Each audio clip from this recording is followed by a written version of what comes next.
शुरू करते हैं बेटा, डाउट्स बोलिए। क्वेश्चन 1 to 5 कोई प्रॉब्लम है एग्जाम्पल्स में जितने दिए थे उसमें? 1 to 5 किसी ने कुछ पूछना है तो बोलिए। 1 to 5 कोई नहीं पूछना। 6 to 10 कुछ पूछना हो तो बोलिए। क्वेश्चन 6 देखिए इधर। 6 कह रहा है an integer m is said to be related to another integer n if m is a multiple of n। Okay, मतलब m is related to n if m is a multiple of n।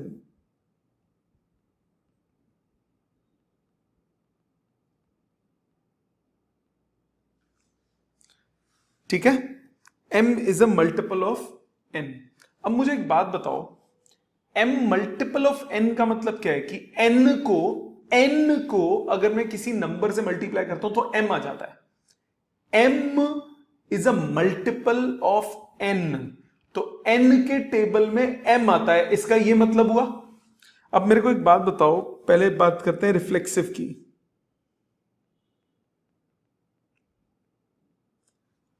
Her number अपने table में आता है कि नहीं? Bye 1 होता है ना। सो एवरी इंटीजर, m और n इंटीजर्स हैं, every integer is a multiple of itself.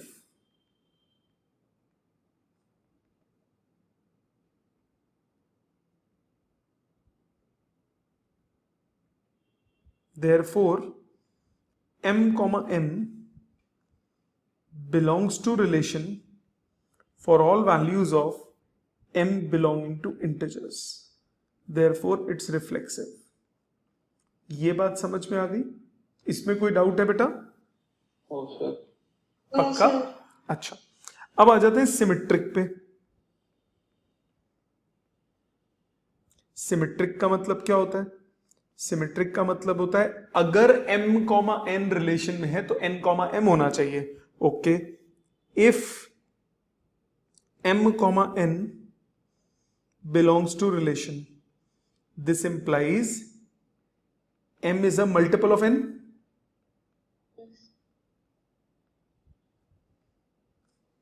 अगर m n का मल्टीपल है तो क्या n m का मल्टीपल हुआ या फैक्टर हुआ?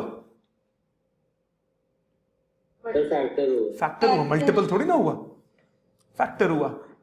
Therefore n is not a multiple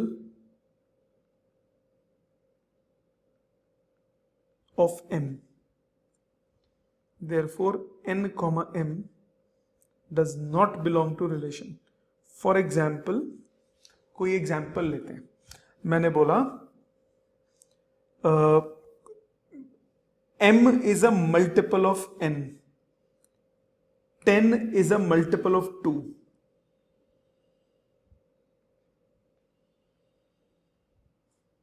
but 2 is not a multiple of 10।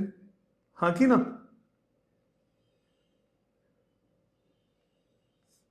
Therefore 10 comma 2 belongs to relation, 2 comma 10 does not belong to relation, hence R is not symmetric। बात समझ में आ गई बेटे यहां तक? बॉमिक, हरजस, यहां तक बात क्लियर हो गई? Yes sir. ओके, अब आ जाते हैं तीसरे पे, ट्रांजिटिव। फॉर ट्रांजिटिव, ट्रांजिटिव के लिए मैंने बोला if m comma n belongs to relation implies m is a multiple of n।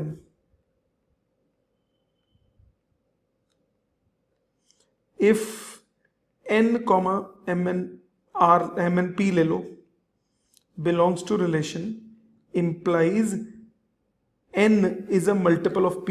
हाँ कि ना? इनका रिलेशन देखते हैं। m n का मल्टीपल है तो m is equal to, let's say x1 times n, x1 से मल्टीप्लाई करके आ रहा है, इधर मैं लिख सकता हूं n is equal to x2 times p. Yes और नो? Yes sir. दोनों को मल्टीप्लाई करो, mn is x1 x2 times np, nn cut गया तो m is equal to x1 x2 times p. This implies m is a multiple of p. Therefore m comma p belongs to relation for all values of m and p belonging to integers. Therefore it is transitive. Clear beta? Yes, sir. और हाँ जी, हम directly सीधा इसमें फिर M और P का relation नहीं लिख सकते हैं. लिख सकते हो बेटा, वही तो लिखा है मैंने, उसको सब्सटीट्यूट ही तो किया है, जैसे मर्जी सॉल्व कर लो ना बेटा. ठीक है, 10 तक और कोई? ये स्क्रीनशॉट ले लीजिए. 10 तक और कोई पूछना है? 15 तक? 15 13th question. 8 सर. कौन सा? 13th. 13 से पहले किसी ने बोला कुछ? 8th transitive.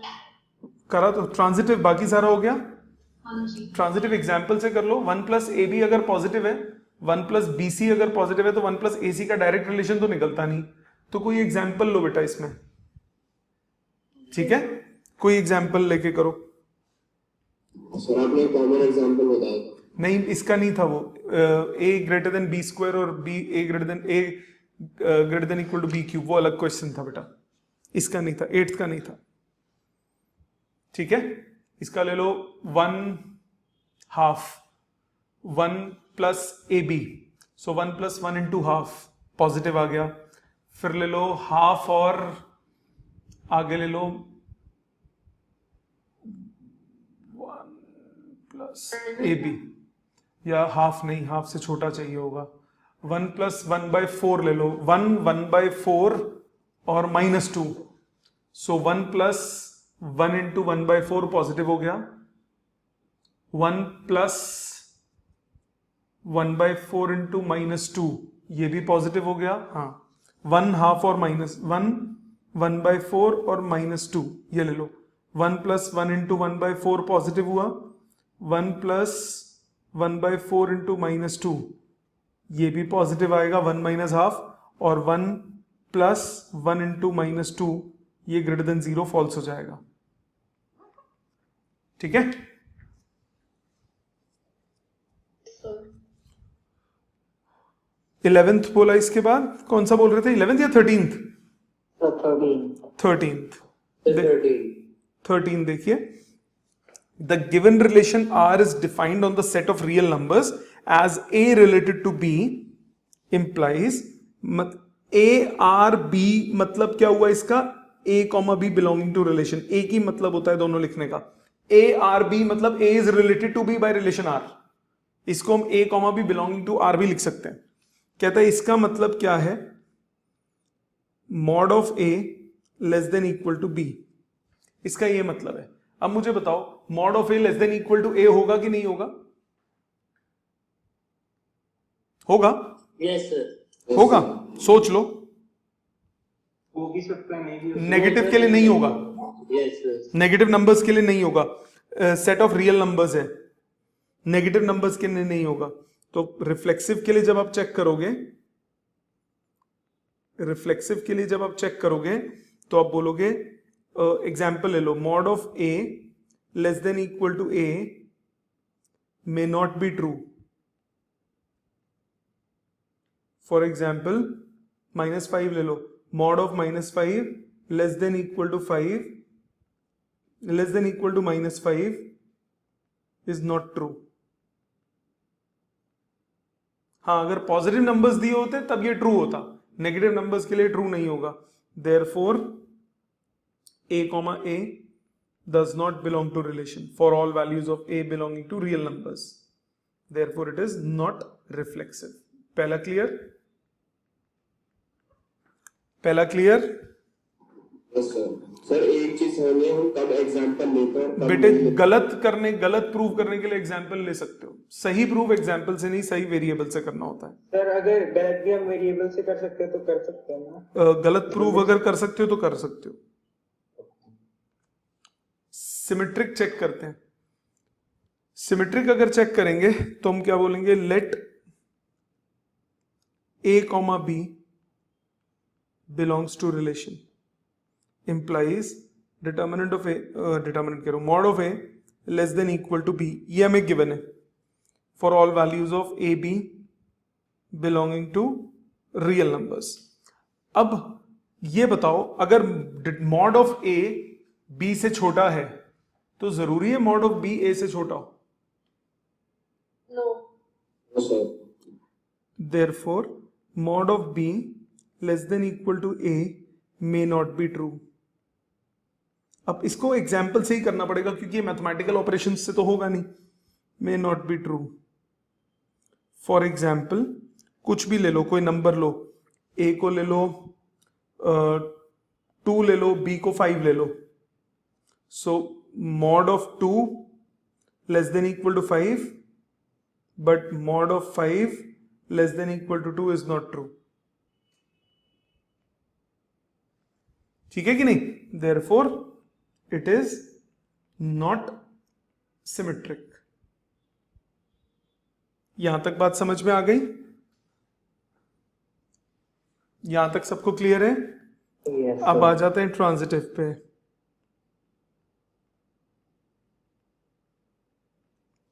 मेरे को बोला ट्रांजिटिव में 2 लेने पड़ते हैं।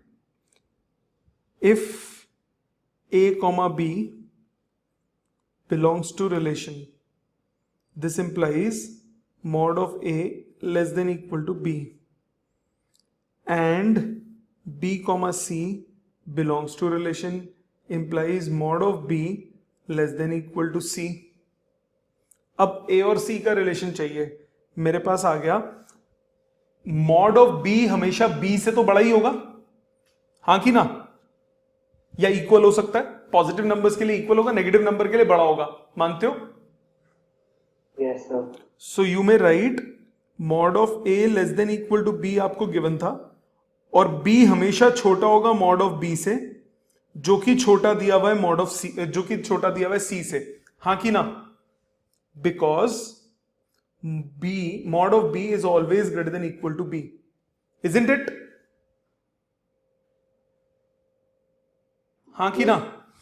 मतलब mod of a less than equal to c आ गया, therefore a comma c belongs to relation for all values of a b c belonging to real numbers, therefore it is transitive। Clear बच्चा? Yes, sir. और बोलिए 15 तक। 15, Sir, 14. 14. 14th and 15th। 14 देखिए पहले। Show that relation R defined on set A 1 2 3 4 5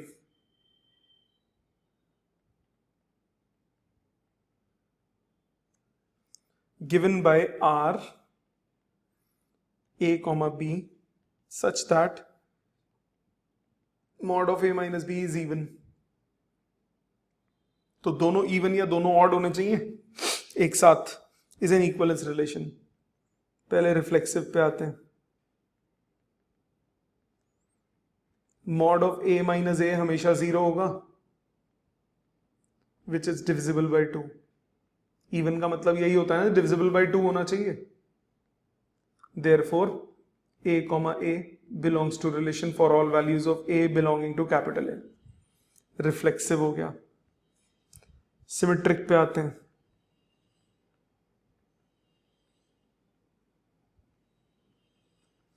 अगर a comma b relation को belong कर रहा है, इसका मतलब mod of a minus B is even. इसका मतलब mod of a minus B 2k होगा, होगा कि नहीं?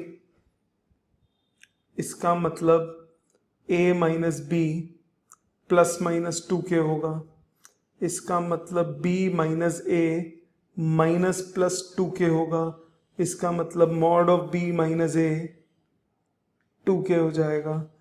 Therefore b comma a belongs to relation for all values of a b belonging to capital A.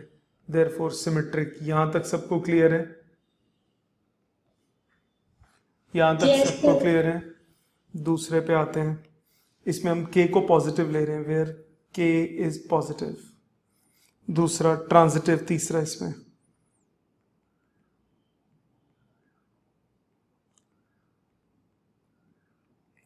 अगर a comma b belongs to relation है, मतलब mod of a minus b even है, मतलब a minus b 2k1 मान लिया plus minus. इसी तरह से अगर b कॉमा c रिलेशन को बिलोंग कर रहा है, इसका मतलब mod of b minus c is even. This means b minus c is plus minus 2k2. दोनों को ऐड करो क्योंकि हमें a और c चाहिए, b नहीं चाहिए. 2 common, plus minus k1 plus minus k2 is divisible by 2. Mod भी लेना पड़ेगा. Mod of a minus c हो गया twice mod of plus minus k1 plus minus k2 which is divisible by 2. Therefore a comma c belongs to relation for all values of a b c belonging to capital A. Therefore transitive. सबको clear? यहां तक clear हो गया? Yes, sir.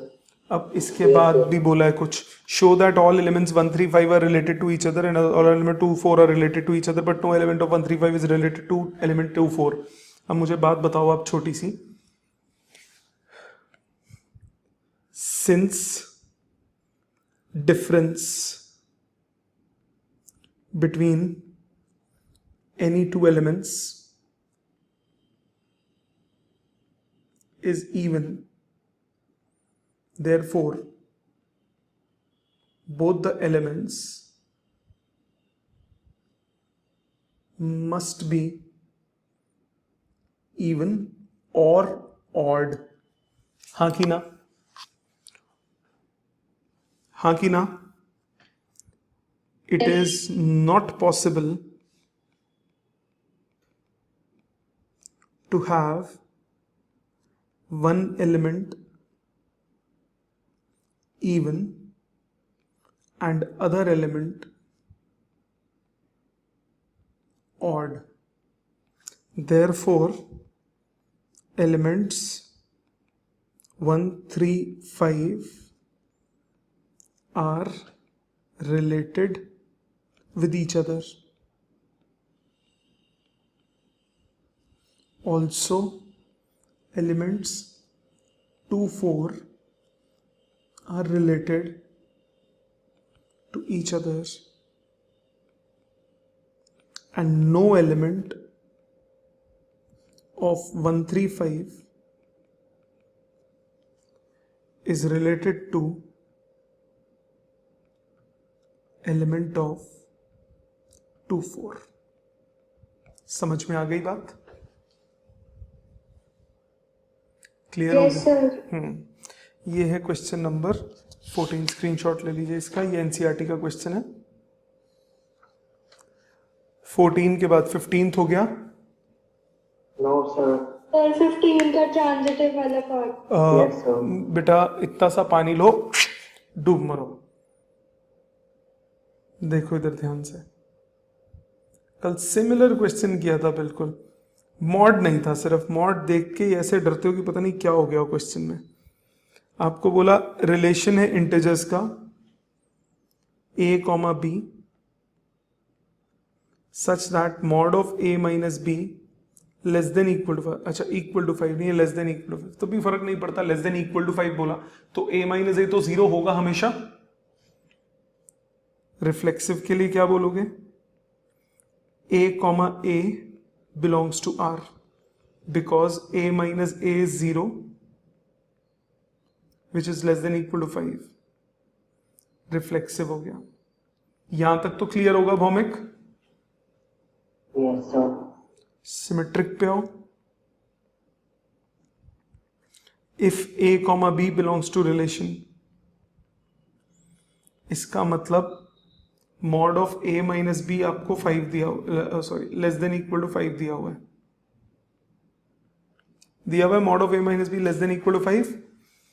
Minus common लो, mod में तो फर्क नहीं पड़ता ना, तो mod of b minus A B less than equal to 5 हो गया. Therefore b comma a belongs to relation for all values of a b belonging to integers. Yes और नो? Yes, sir. तो सिमेट्रिक भी हो गया. यहां तक clear है भौमिक? दिशा, दृष्टि, जो भी आया, रिदम, समर्थ, यहां तक clear? Yes, sir. Okay. Transitive पे आओ. अगर a comma B belongs to relation है, इसका मतलब mod of a minus B less than equal to 5 है. हाँ कि ना? Yes, sir. Also b comma C belongs to relation है, मतलब mod of b minus C less than equal to 5 है. हाँ कि ना? अब a माइनस सी चाहिए. ये सिंपली आप गलत प्रूव कर सकते हो. कैसे? आप खुद सोचो यार. a और b का डिफरेंस 5 ले लो, b और c का डिफरेंस 5 ले लो. दोनों को जब ऐड करोगे b से b कट जाएगा, a और c का डिफरेंस 5 से बड़ा आ जाएगा ना. तो कोई एग्जाम्पल ले लो. 20, 16 और 5 और कम कर दो, 11. Mod of a minus C less than equal to 5 may not be true. For example, let a is 20, b is 15, c is 10. So a minus b का mod less than equal to 5, b minus c का mod less than equal to 5, a minus c का mod greater than 5. हाँ कि ना? So it is not transitive. Clear है बेटा? Yes, sir. Yes, sir. यहां तक समझ में आ गए सबको? अब आ जाते हैं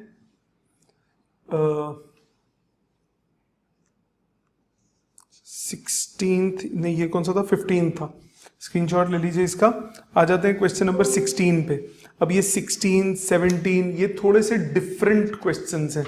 ये एक साथ करेंगे, बहुत इंपॉर्टेंट और डिफरेंट क्वेश्चंस हैं. ये जो हमने अभी तक किए 15 तक, ये एनसीईआरटी का लेवल पूरा कवर कर दिया इन्होंने. अब हम थोड़े से ये अच्छे क्वेश्चंस करेंगे. आप कहोगे सर एनसीईआरटी के बाहर के तो क्यों कर रहे हैं? सारे पेपर में आए हुए हैं कभी ना कभी, तो जरूरी नहीं है इसमें सिर्फ एनसीईआरटी वाले क्वेश्चंस आए एग्जाम में, बाहर से भी आते हैं इस चैप्टर के. और ये सारे क्वेश्चन जो मैं कर रहा हूं अब 16, 17, 18 ये सब पेपर में कभी ना कभी आए हुए हैं. पहले एक करता हूं मैं, फिर अगला आपसे करवाऊंगा. क्वेश्चन नंबर 16 देखो. कहते हैं let R be the relation on set A of ordered pairs of positive integers defined by a comma B related to c comma D. अभी तक सिंगल सिंगल एलिमेंट होते थे ना पेयर में. कहता है a कॉमा सी, सब लोग ध्यान देंगे, a कॉमा बी रिलेटेड है c कॉमा डी से if A D equal to B C for all values of a comma B c comma D belonging to a cross A. अब जरा ध्यान दीजिए, रिफ्लेक्सिव. आपको यहां पे जरा ध्यान से देखें तो इन दोनों का प्रोडक्ट और इन दोनों के प्रोडक्ट की बात कर रहे हैं. मतलब पहले रिफ्लेक्सिव पे आते हैं. रिफ्लेक्सिव के लिए हमें क्या चेक करना होता है? रफ में उसको लिखो, कंफ्यूजन ना हो. a comma B related to a comma B check करना होगा. यस और नो? हर एलिमेंट अपने आप से रिलेटेड होता है. So a comma B related to a comma B check करना होगा. हाँ कि ना? Yes, sir. Yes, sir. अभी देखो ऊपर पैटर्न क्या दिख रहा है आपको? पहला आखिरी और सेकंड और first. So a into b, b into a के इक्वल होना चाहिए. है कि नहीं है? होता है कि नहीं होता? a into b, b into a के इक्वल होता है कि नहीं होता? Yes, sir. तो आप बोलोगे since a into B is equal to b into A, this implies a comma B is related to C comma D, sorry, A comma B. Therefore, R is reflexive for all values of A, B belonging to A cross A. अब check करते हैं symmetric के लिए, और clear होगा। अब ये ध्यान दो, सिमेट्रिक में क्या होता है, 1 2 से है तो 2 1 से। If A comma B is related to C comma D, this implies AD equal to BC। हमें चाहिए क्या, C comma D चेक करना है A comma B से, हाँ कि ना, हाँ कि ना। Yes, sir. तो हमें चेक करना है CB इक्वल टू DA, होगा कि नहीं होगा, रीअरेंजमेंट ही करना है सिर्फ। तो आप लिख सकते हो BC इक्वल टू AD, इसको हम लिख सकते हैं CB equal to DA। Therefore C comma D related to A comma B। Therefore, for all values of AB and CD belonging to A cross A, therefore R is reflexive। यहां तक समझ में, symmetric, यहां तक समझ में आ गया Simarpreet? Yes sir. बाकी सबको क्लियर है बेटा? Rhythm, Harjas, yes sir. ठीक है जी। तीसरे पे आते हैं, ट्रांजिटिव पे। फॉर ट्रांजिटिव आपको बोला इफ ट्रांजिटिव में पहले दो A comma B related to C comma D अगर है, and C comma D related to E comma F अगर है, तो A B और E F चाहिए। इससे क्या पता लगता है, AD इक्वल टू BC। इससे क्या पता लगता है, CF इक्वल टू DE। हमें चाहिए क्या, पहले उसे रफ में लिख लो ताकि इजी रहे। AB रिलेटेड टू EF चाहिए अगर हो तो AF इक्वल टू BE चाहिए, AF इक्वल टू BE चाहिए। तो यानी D और C कट करना पड़ेगा, दोनों को मल्टीप्लाई कर दो। ADCF is BCDE, ADCF equal to BCDE। दोनों को मल्टीप्लाई किया, दोनों तरफ क्या कट गया, DC DC कट गया, मेरे पास आ गया AF equal to BE। Therefore A comma B related to E comma F। Hence R is for all values of AB, CD, EF belonging to A cross A. Therefore R is reflexive. Oh sorry, transitive. Hence it's an equivalence relation. समझ में आया सबको? Yes, sir. Yes sir. Please इसको अपने हाथ से लिख के करो प्लीज। इसका एक और मेथड बताता हूं, पहले लिख के करो।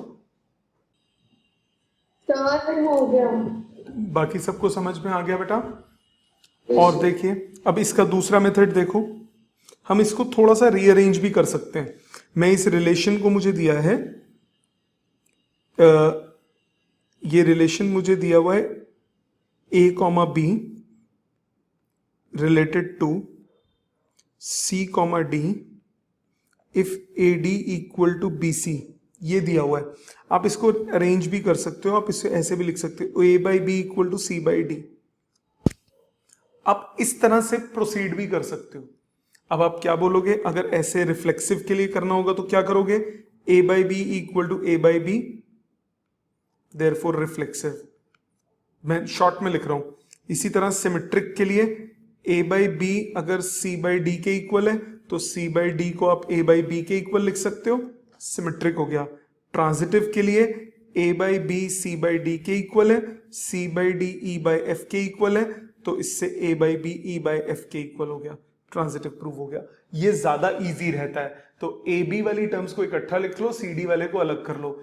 ऐसा तंग हुए थे बच्चे, क्वेश्चन में एक बोर्ड में आया था, उसमें ट्रांजिटिव प्रूव ही नहीं हो रहा था अगर आप ओरिजिनल फॉर्म में कर रहे थे। तो एबीसीडी को अगर अलग अलग करते थे तो ट्रांजिटिव चुटकी बजा के प्रूव हो गया। जैसे वो वाला क्वेश्चन बताता हूं कौन सा है अभी, वो है क्वेश्चन नंबर 18, वो अभी करेंगे। पहले आप 17th अटेम्प्ट कीजिए, आपके पास 2-3 मिनट का समय है। 17th इसी पैटर्न पे बेस्ड है, पहले आप उसको अटेम्प्ट कीजिए, आपके पास 2-4 मिनट का टाइम है 17th करने के लिए। उसमें भी यही करना, ए बी और सी डी को इकट्ठा इकट्ठा कर लेना। अटेम्प्ट कीजिए। क्वेश्चन मैं लिख देता हूं जिसके पास बाई चांस बुक नहीं है इस वक्त। आपको बोला a comma B related to c comma d, ये तब है जब a plus d b plus c के इक्वल है। तो आप इसको लिख सकते हो a minus B C minus D के इक्वल। अब करो रिफ्लेक्सिव, सिमेट्रिक, ट्रांजिटिव, तीनों अटेम्प्ट करो। देखो बेटा जिसका नहीं हुआ, अब आपको इसमें बोला पहले चेक करोगे a comma B related to a comma B. वो कैसे चेक करोगे, a minus B is equal to a minus B होता है, मतलब a comma B related to a comma B हो गया, तो रिफ्लेक्सिव हो गया। अब सिमेट्रिक के लिए अगर a comma B related to c comma D है, इसका मतलब a minus B equal to C minus D है, इसका मतलब c minus D equal to a minus B हो गया, इसका मतलब c comma D related to a comma B हो गया। यस और नो? Yes sir. तीसरा ट्रांजिटिव के लिए अगर a कॉमा बी रिलेटेड है c कॉमा डी से,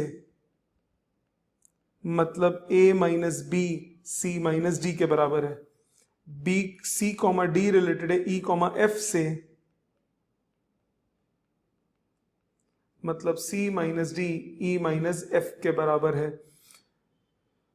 सो इससे क्या पता लगा, a minus B E minus F के बराबर, क्योंकि c माइनस डी के दोनों बराबर हैं। Therefore a comma B related to e comma F हो गया ट्रांजिटिव। समझ में आ गया? लिख लोगे ना? स्टेप्स नहीं लिखे मैंने, अब तो लिख लोगे ना? Very good. समझ में आ गया ना सबको अच्छे से बेटा? ये इंपॉर्टेंट क्वेश्चंस की कैटेगरी में आते हैं, एग्जाम्स में ऐसे बहुत क्वेश्चंस आते हैं। अगले पे चलते हैं, क्वेश्चन नंबर 18 पे, जो मैं बोल रहा था बोर्ड में आया है, जो तंग करता है। a कॉमा बी, ये आप अटेम्प्ट करो, मैं सिर्फ स्टार्ट दूंगा, आपसे हो जाएगा। ये बोला A D into B plus C is B C into A plus D. अब इसको चेंज कर लो, b plus C upon B C is a plus d upon ad, 1 by c plus 1 by b is 1 by d plus 1 by a, तो आपके पास आ गया 1 by a minus 1 by b is 1 by c minus 1 by d। अब करो, अब फटाक से हो जाएगा। रिफ्लेक्सिव, सिमेट्रिक, ट्रांजिटिव, करो कोशिश, करिए कोशिश, लीजिए 5 मिनट। हो गया बेटे? Yes, sir. समझ में आ गया सबको? तो आज का होमवर्क सुन लीजिए। आज का होमवर्क है आपका, do remaining solved questions from assignment.